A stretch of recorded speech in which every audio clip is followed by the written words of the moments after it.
Hoje falarei dele, o bendito OpenClaw. Aqui eu vou dar uma olhada no código, a gente vai ver a fundo, já que ele é open source, a gente pode ver como que ele foi criado, como é que ele funciona por baixo dos panos e por que não analisar esse código ao invés de já seguir testando. E aliás, se você acha que eu devo testar ele, me diz aí nos comentários que aí eu trago um vídeo testando. Aqui a gente só vai analisar realmente o código que está no GitHub. Mas qual que é o intuito dele aqui, né? Pelo menos o que ele diz que ele vai ser. Ele vai ser um assistente pessoal.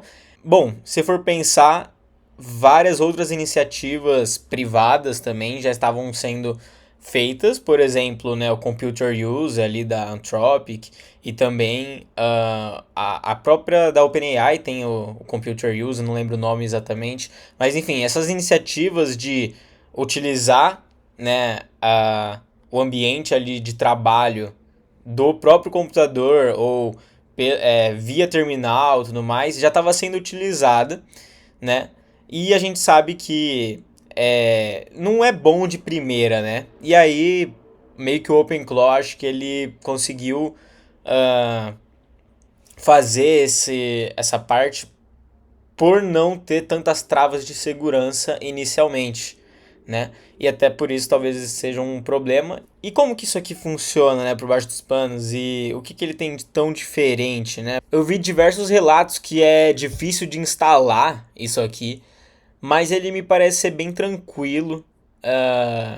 Assim, se você é um desenvolvedor e já está acostumado com CLI, instalações assim com NPM ou outro versionamento ali de pacotes, eu acho que é bem tranquilo aí. Bom, parece que tem um quick start aí fácil, tá? E como você pode ver, ele teve realmente um estouro gigante assim de estrelas no GitHub, tem muitos forks já, né, que a gente pode depois analisar também os forks para ver, pô, mas o que, que o cara mudou para fazer um fork e ele também ficar famoso, né? E aí aqui a gente tem alguns pontos interessantes que a gente pode ver, né? Esse gateway aqui, control plane, que parece ser interessante, mas é um ponto positivo aqui desse projeto. Que mais que a gente pode ver nessa parte de sessões e memória, né? Acho que é algo que a gente pode também falar. E ele já vem com vários canais ali para comunicação com esse bot, o que também facilita a galera utilizar, né?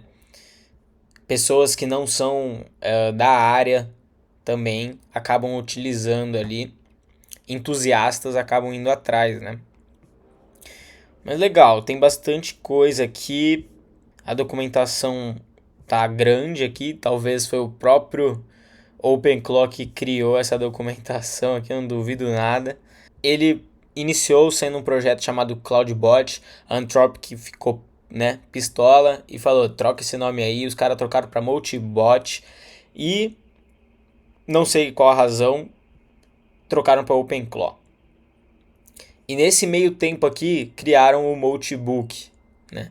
Pra quem não sabe, o Multibook é esse aqui. Ele é assim, né? Meio que como se fosse um fórum, tipo um Stack Overflow, né? E tudo mais. E que teoricamente era para agentes de IA só enviarem mensagens aqui. Acontece que ele não foi tão bem planejado, eu acho, né? Não tem muitas barreiras e qualquer um consegue fingir ser um agente de IA aqui e mandar mensagens ou até pedir pro seu próprio agente escrever e aí teve um monte de mensagens nada a ver, saiu pra mídia e tal. Mas se for pensar, a ideia não é tão ruim, né? De ter isso aqui, porque é uma troca de informações entre os bots que facilitaria o crescimento geral. Porém, tem seus riscos ali dele, sei lá, acabar dizendo alguma coisa que você não quer que ele diga sobre o seu próprio ambiente fechado. Então, acho que a ideia inicial até que não foi tão ruim, mas acho que na prática não funcionou tão bem, tá? E ele não é a mesma coisa, né? Ele é só um sisteminha à parte ali, aonde você pode ou não conectar o seu OpenClaw para ele entrar nessa rede social, né? E aí, como eu disse, acho que eu vou destacar aqui alguns tópicos mais legais aqui do OpenClaw, que foi essa parte desse gateway. Já vamos entrar também no código em relação a isso, mas é aqui que ele distribui, né, a parte de agentes, né? Então, recebi uma task aqui para ser feita e é esse gateway que vai redistribuir. A gente já vai ver um pouco mais no código. A parte de cron jobs parece algo muito, tipo assim, normal, mas é algo que faz muita diferença, né? Porque a gente sempre quer algo que aconteça daqui tanto tempo, ou todos os dias, ou todo mês, enfim. Os cron jobs é uma ferramenta muito boa realmente para a gente usar nesse cenário. A parte de acessos, o que eu achei bem interessante, e eu não sei como que eles conseguiram fazer tanto assim, é que eles fizeram muitas integrações. E o mais esquisito que eu achei é tudo sem MCP. Tipo assim, não está seguindo um protocolo, o que eu também acho que é algo que vai afetar isso no futuro. Vocês vão ver que é tudo feito por Markdown, com, né, prompts ali, só que não segue um padrão. Eu acho que isso torna, é, além de mais vulnerável, torna essa solução, como eu posso dizer, ela fica mais maleável, certo? É mais fácil da gente configurar, mas ao mesmo tempo que você pode dizer qualquer coisa ali, ele pode interpretar em cada vez que você solicitar algo, essa instrução de uma forma diferente, de acordo com o contexto que ele está. Então acho que a gente vai ter diversas respostas diferentes, sendo que a gente está dando o mesmo comando. Então a gente vai acabar tendo respostas inesperadas aqui. E aí, em relação aos acessos, eles deram acesso, assim, a possibilidade de acessar muita coisa. E quanto mais você der a liberdade ali para o seu bot, né? Você é como se estivesse dando esse acesso para alguém fazer o que quiser, né? E aí vem os perigos de segurança. Se alguém enviar um prompt injection ali, por exemplo, no e-mail, você fala para o seu bot, né, o multibot aqui, o OpenClaw, ler os seus e-mails e fazer um resumo. Só que nesse meio dos e-mails, alguém mandou um e-mail malicioso para você. Que nesse e-mail, ele nem precisa ter tanto frufru, ele vai ter só um prompt que vai ser malicioso e vai fazer ele, sei lá, expor a sua chave de API de alguma coisa. Então, essa parte é o que mais pegou em relação à segurança. É você dar muita liberdade para ele e às vezes coisas pequenas como dar acesso ao e-mail pode ferrar aqui nesse caso. Então acho que isso ainda tem muito a evoluir nesse projeto e o bom de ser um projeto open source é isso, né? A gente consegue ver o porquê ele está acontecendo isso e a gente pode sugerir melhorias. A própria comunidade vai alimentando esse projeto. Em relação à memória, o pessoal falou que é algo que foi bem interessante, mas eu não vi nada de tão inovador. E ainda eu acho que tem muita melhoria em relação a isso. Eu acho que quanto mais a gente utilizar esse OpenClaw, crescer essa memória, mesmo utilizando essas técnicas, ainda vai ser algo que vai crescer exponencialmente e que depois pode ser que seja em 3 meses de uso, eu acho que ainda pode ficar ruim a memória. O cara pode até ter aumentado um pouco a vida útil dessa memória. O cara pode lembrar de muita coisa e tudo mais.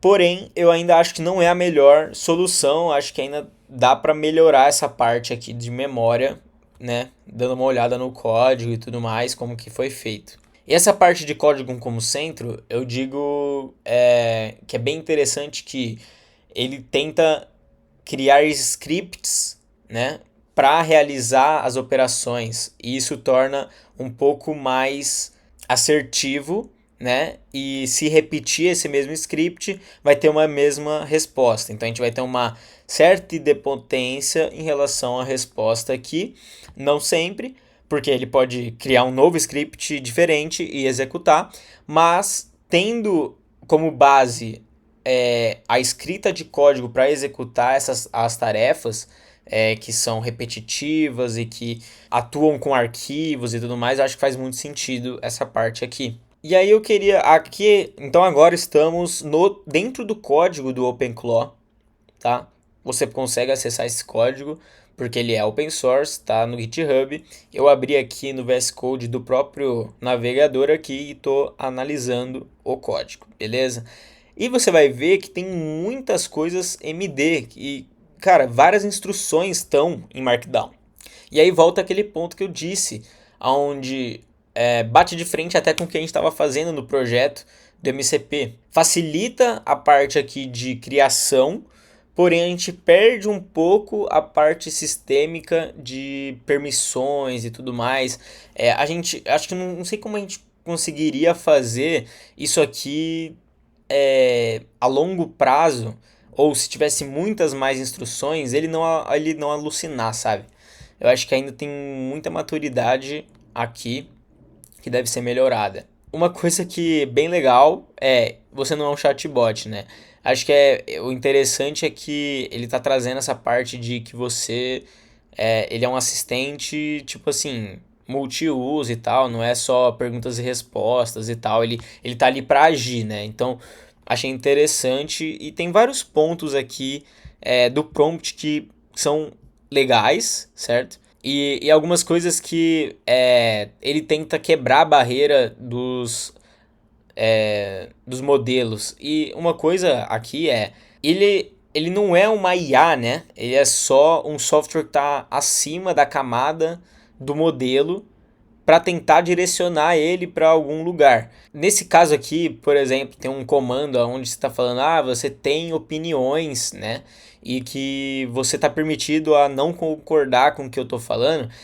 Tipo assim, todos os modelos principais da OpenAI, da Anthropic, do Google, né, os Geminis da vida, todos eles têm uma camada, né, de pós-treinamento, onde diz que você tem que, na verdade, concordar com o que o cara tá falando. Até por isso que quando você tá falando, ele fala, pô, concordo, verdade, você tava totalmente certo. Então aqui é uma tentativa, e não necessariamente que vai funcionar, de um prompt para ele não aceitar o guardrail que está nesses modelos. Então, às vezes, isso nem vai funcionar porque o pós-treinamento é tão forte em relação a esses modelos que ele vai ignorar essa instrução de você pode disagree, sabe? Isso aqui está suscetível e não é uma verdade absoluta. Tipo, ele não vai usar isso aqui todas as vezes. Até porque ele pode estar no meio do prompt gigante e, enfim, tem vários testes de agulha no palheiro e tal. Então, tipo, imagina que isso aqui é uma agulha, né? Dentro ali de uma piscina de bolinhas. E, tipo assim, a chance dele não achar essa agulha aqui e não respeitar isso é muito grande. Ele simplesmente pode não ver isso aqui, essa instrução, ignorar totalmente e fazer outras coisas. Entendeu? Então, por isso que eu acho isso falho, né? Mesmo que a gente tá dando essa instrução aqui, pode ter vezes que ele vai usar, tem vezes que ele não vai usar, sabe? E aí eu comentei que eu achei interessante a parte do gateway, né? Mas no fundo o que, que ele é? Ele é basicamente um servidor WebSocket que fica recebendo ali as mensagens em tempo real e independente se é pelo WhatsApp, se é pelo Telegram ou qual que é a fonte aí dessa informação, e aí ele vai recebendo isso e repassa para os agentes, né? Então, isso é bem interessante porque aí a gente fica independente da fonte e também do que ele vai ser feito depois, né? Ele tem diversas fontes de entrada e diversas possibilidades de saída também. Então, isso aqui é bem legal e deixa essa parte toda mais independente uma da outra. Então a gente não fica dependente de se eu mandar uma mensagem pelo WhatsApp, ele só vai ter certos agentes. Não, a gente está centralizando aqui, né? Então isso é interessante. Aí aqui tem várias partes de tools e tal, e aqui é o que eu falei em relação a tudo isso aqui não é usando nenhum protocolo, é só texto, sabe? Então eu acho que não sei se isso vai durar tanto, sabe? Eu acho que isso aqui poderia ser mais poderoso ainda do que ele aparenta estar sendo, né? Então, mas olha a loucura aqui. Eu entrei no arquivo sqlite.md, né? E aí, aqui tem meio que scripts, né, SQL, né, comandos SQL aqui para ele usar. E tipo assim, beleza, os modelos atuais eles são muito ferrados e eles conseguem pegar isso e tipo só copiar e colar, sabe? Mas primeiro eu acho que isso é um uso de token excessivo à toa, tipo você tá copiando e colando exatamente o mesmo comando. É, tipo, eu não vejo isso muito eficaz e, tipo assim, zero otimizado, sabe? Isso é zero otimizado. E aí é isso, por exemplo, faria muito mais sentido, dando um paralelo do que eu tava falando dos MCPs, tipo, faz muito mais sentido você ter um MCP onde você fala como que cria uma tabela, certo? E esse MCP, ele já cria essa tabela passando dados ali, sabe? Ele é um pouco maleável, mas ele usaria muito menos tokens do que ele entender que ele precisa copiar esse mesmo código e criar uma tabela. Tipo, eu acho que isso é um retrocesso, assim, sabe? De como ele pode trabalhar. E aí você gasta muito token à toa, tipo.